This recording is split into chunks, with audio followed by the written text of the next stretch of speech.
Ahí escuchábamos Nuestro amo juega el esclavo y la famosa frase violencia es mentir de Patricio Rey y sus redonditos de ricota. Para comenzar esta columna de cine y psicoanálisis con Sil Marshall. Bienvenida, Sil, buenos días. Buenos días, gente, ¿cómo les va? Aquí estamos cerrando una columna y abriendo tema nuevo. Tema nuevo. Sí, tema nuevo, como siempre, con gente que nos hace muy bien escuchar. Uh-huh. Hoy traje dos grandes cosas. Hoy podríamos decir que es cine, psicoanálisis y música. Y música.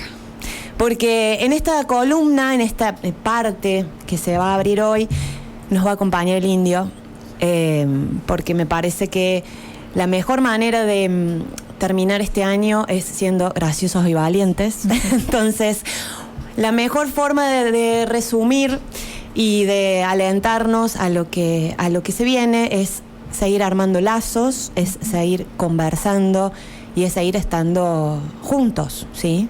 Porque no hay discurso sin humanidad y no hay humanidad sin discurso. Entonces, bueno, a eso viene la columna y vamos a hacer un gran arranque de esta parte con una gran directora argentina. Realmente es un orgullo que tengamos esta directora salteña, que ustedes seguramente conocerán, que es Lucrecia Martel. Así que les vamos a compartir un videíto que la More nos va a poner en audio, que ustedes lo pueden encontrar en Instagram. Es la presentación de la película que hizo en el Festival de Cine de Venecia en el 2025, hablando de la película que vamos a hablar hoy, que es Nuestra Tierra. Así que la escuchamos y ya seguimos. Siempre cuando aparece una película sobre una comunidad indígena, sobre los problemas, siempre la duda que tenemos en el cine es si uno está autorizado para hablar de esas cosas, si uno está aprovechándose para después estar acá paseándose por el mundo con una película sobre el dolor y sobre la frustración de otras personas.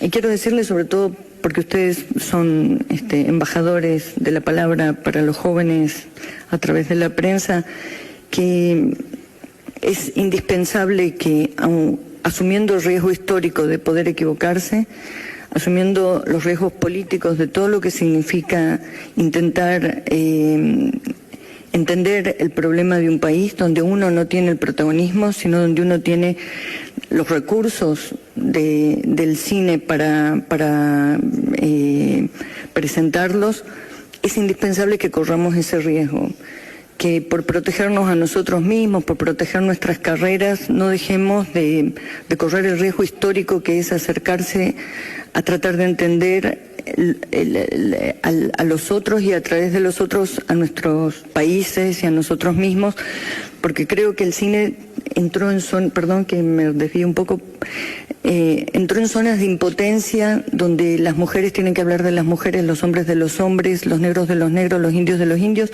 y es indispensable asumir el riesgo de conversar con los otros y cometer errores en esa conversación. Bueno, qué lindo escucharla, como siempre. Nosotros en la carrera de cine la tenemos, a Lucrecia Martel es como obligatorio ver su filmografía también. Como dijiste, gran cineasta argentina, que muestra un poco, ¿no? El gen argentino y sobre todo visibiliza muchas cuestiones que muchas películas, por ser más comerciales, entre comillas, dejan un poco de lado, así que siempre la celebramos. Sí. Yo creo que toca la parte incómoda de nuestra identidad argentina, ¿no? O sea, en estos días nos vamos a poner toda la camiseta y vamos a salir a cantar el himno y a sentirnos felices y orgullosos, pero también tenemos estos costados inquietos e incómodos donde la presencia de los otros nos revuelve ciertas cosas a las que a veces no mucho estamos dispuestos a cuestionar.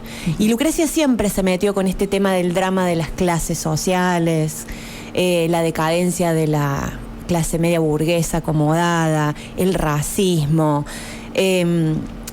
la crítica y el menosprecio, la violencia que hay entre los que son y los que no son argentinos, ¿no? Entonces, siempre ha estado eso presente en su cine. desde su primera gran película, que es La Ciénaga, en adelante, ella tiene este matiz y esta sensibilidad de poder retratar la comunidad donde ella nació, ¿no? Que es salteña ella, ¿no? Entonces esto no es algo que nos ha dejado sin efecto al resto de las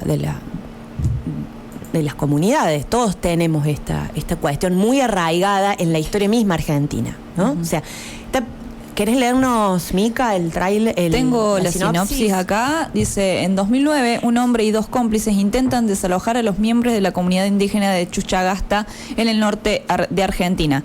Reclamando la propiedad de la tierra y armados con pistolas, matan al líder de la comunidad, Javier Chocobar. El asesinato queda grabado en video. Tras 9 años de protestas, en 2018 se abre finalmente un proceso judicial. Durante todo este tiempo, los asesinos siguen libres. La película combina las voces y fotografías de la comunidad con imágenes de los tribunales para explorar la larga historia del colonialismo y despojo de tierras que condujo a este crimen. Es tremenda la película, realmente muy hermosa para ver. Creo que vamos a empezar diciendo que esta película llevó 14 años en hacerse.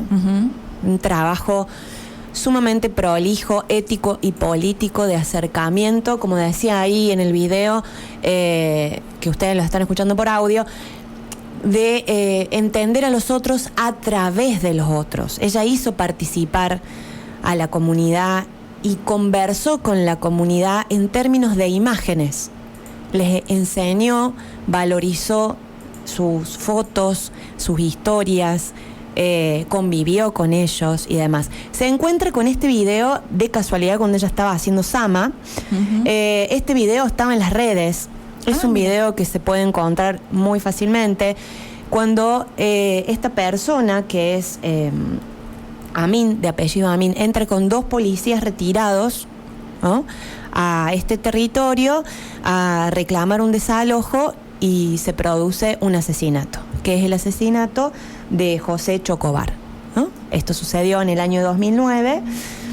Ella estaba haciendo una investigación para su otra película y da de nuevo con este video, y a partir de ahí se inquieta y se aproxima a intentar indagar sobre qué había pasado ahí. Su primera intención era hacer como una especie de documento, ¿no?, para la comunidad y servir ciertas herramientas que eran de su saber hacer, que es el cine, para que eso estuviera a disposición de este juicio que estaban llevando adelante estas personas. Y resulta que se dan cuenta que había ahí tela más larga para cortar. Dentro del guión también estuvo María Alche, ¿no?, que ustedes la conocen también porque también es directora de cine. Y entre las dos fueron tramando esta película que les llevó 14 años a hacerla. Ha sido impecable el trabajo que ha hecho Lucrecia de difusión de esta película. Esta película ha llenado salas de cine. Sí. Ha sido presentada en el festival, como decíamos recién. Y me parece importantísimo el Festival de Venecia. Y me parece importantísimo cómo ella, en muchas entrevistas, dice que esto le da como una resignificación al cine que ella hace. Y le resulta más fácil tener que hacer tantas entrevistas y hacer tantas conversaciones y salir en los medios, porque esta ya no es una causa de ella, es una causa con otros. Claro. Y en ese punto valoriza y resignifica el cine, que en este momento está tan menospreciado, ¿no? Tiene una relevancia social el cine, tiene una importancia política y una dimensión que no es otra que es construir la historia, ¿no? Y en este construir la historia, ella siempre habla de que lo que más le gusta del cine, a lo que el cine la ha llevado, no es al cine en sí mismo, en producir eso, en armar esas producciones ahí, sino en tener la posibilidad de hablar y conversar con otros. Y encontrar en el ejercicio de esa conversación las diferencias, ¿no? Entonces, en esta película se nota muy claramente cómo ella va logrando hacer una mezcla de estos matices tan interesantes. Está la filmación en vivo y horas de edición de ese juicio que se realizó, más las fotografías del lugar, todo lo que se puede captar a través de los drones y lo que se puede entender visualmente de nuestra tierra respecto a esta estrategia tecnológica que tenemos tan novedosa, que son los drones. Yo nunca había percibido con tanta poesía la utilización de un dron en una película, y la verdad que es alucinante. Y también va al archivo personal de la gente, que cuente a través de sus historias, sus relatos, sus vivencias, cómo ha sido la historia argentina en la fotografía familiar. Claro. ¿No? Entonces va juntando estos elementos que hasta ahora yo les estoy contando todo lo gráfico, más una música genial. Arranca con una canción cantada por Mercedes Sosa, que es una payada muy importante de Jorge Cafrune.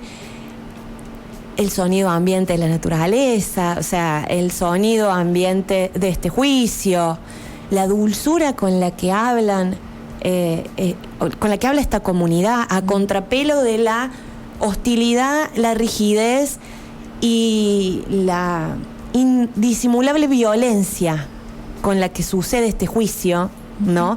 Porque es el Estado contra el mismo pueblo, en vez de enjuiciar un homicidio. Es ¿por qué estaban ustedes ahí? Claro. O sea, es realmente impactante que uno como espectador empiece a replantearse ¿de quién es la tierra? Uh-huh. ¿De quién es la tierra? Sí, y la forma de visibilizar que tiene, porque muchas veces, no sé, los cineastas hacen películas en base a historias. Y vivir y filmar una película desde adentro, digamos, meterse y involucrarse, sobre todo, porque también es involucrarte, que también te cambia un poco la vida hacer este tipo de películas, y mostrar la realidad cruda tal cual es. Uh-huh. Esto pasó, por más que esté el video dando vuelta por redes, mostrarlo y mostrar escenas del juicio, esto es lo que pasó y es así de crudo como suena y como se ve. Sí. Entonces creo que lo que la hace diferente a ella es poder poner, en este caso en lo visual, audiovisual, todas esas problemáticas que muchas veces nosotros con el pasar de los días las dejamos de lado. Exacto. Y tiene que ver con nuestros orígenes. Sí. O sea, nada más y nada menos. Exactamente. Es el mito fundacional. Uh-huh. ¿No? O sea, el Estado se ha ido a pensar y a tramitar el asunto de la tierra desde el lado del colonialismo. Claro. ¿No?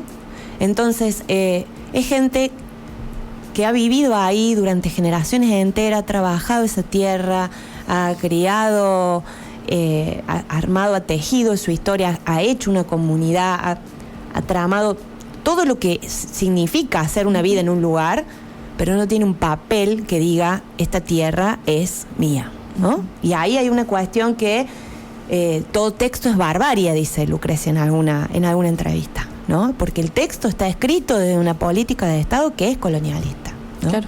Y que por ende y ahí lo vemos muy claramente en ese juicio, ¿no? Hay un borramiento de una posible conversación. Es el Estado imponiendo desde su lugar de la palabra y desde su lugar del discurso cómo esto sucedió.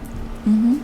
No hay un acercamiento de vivencias, ni siquiera un matiz de intentar entender cómo las palabras significan otras cosas o cómo los cuerpos van diciendo otras historias respecto a algo, sino ¿dónde estaban las armas?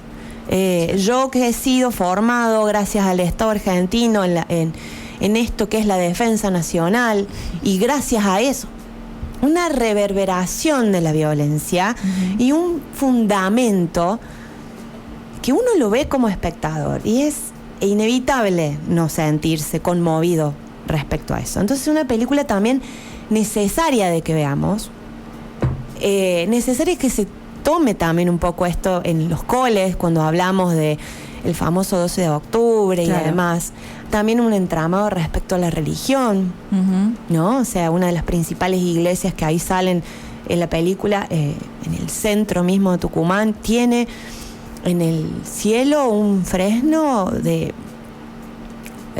la capilla, un dios tirándole rayos a los aborígenes. O sea, la violencia atraviesa todos los discursos, ¿no? Para insistir que tiene que ser así. O sea, todo discurso tiene algo violento. Me hace acordar mucho de cuando nosotros en el secundario estudiamos la conquista del desierto. Es como, nosotros la vemos como, bueno, fue, no sé, un enfrentamiento, pero ¿cuántos pueblos indígenas desaparecieron después de eso? Sí. ¿Cuántas tierras fueron apropiadas después de eso? Nadie nos cuenta como el lado B. Exacto. De toda la historia. Sí, aparte hay algo muy curioso, pueden no ser dueños de la tierra, pero sí han participado de todas las guerras. Sí. Han defendido el país, son representantes en el mundo cuando son destacados en algún deporte, pero no pueden ser dueños de la tierra, ¿no? Entonces hay una lucha que continúa siendo necesaria de replantearse ese sintagma, ¿no? De quién es la tierra, ¿no? Sí. ¿Por qué únicamente se considera en papeles lo que el Estado dice que es? ¿Porque es dueño? ¿Porque es propiedad? Bueno, no necesariamente. Entonces, bueno, me parece una película interesante para abrir porque hay una respuesta que podríamos un poco vaticinar ahí respecto a lo que es la columna que se va a ir armando al resto del año. Que si hay una respuesta de quién es la tierra, es de la comunidad. Y la comunidad no es únicamente un grupo de personas, sino es un grupo de historias a los que también está bueno prestarse a la conversación, ¿no? A la conversación con lo diferente. Y eso es algo muy sensible que te lo deja flotando muy claramente, Lucrecia, con una ética y una política muy, muy interesante para que no se la pierdan, para que la vean, la pueden ver con toda la familia y conversar un poquito de esto, porque es realmente conmovedora y necesaria en esta época. Y para cerrar, no encuentro mejor manera que hablar de otro indio, nuestro indio que nos ha dejado, que no queríamos que nos deje, digamos la verdad, y que ha sido es parte de toda una época, de toda una adolescencia, y que nos habla siempre desde un lugar poético que también nos conmueve mucho. Así que un homenaje a él, y que va a ser homenaje todo el resto del año. Solamente este pedacito que me parece que conversa muy bien con la película, que dice: nuestro amo juega al esclavo de esta tierra que es una herida, que se abre todos los días, a pura muerte a todo gramo. Violencia es mentir. Así que bueno, con esto, gente, los dejo. Hasta la próxima y nos vemos. Qué gran columna. Bueno, muchas gracias, Sil, por esto. Y agregar también que la película ya está disponible en Netflix. Sí. La acaban de subir hace unos días, así que pueden verla. Dura 2 horitas.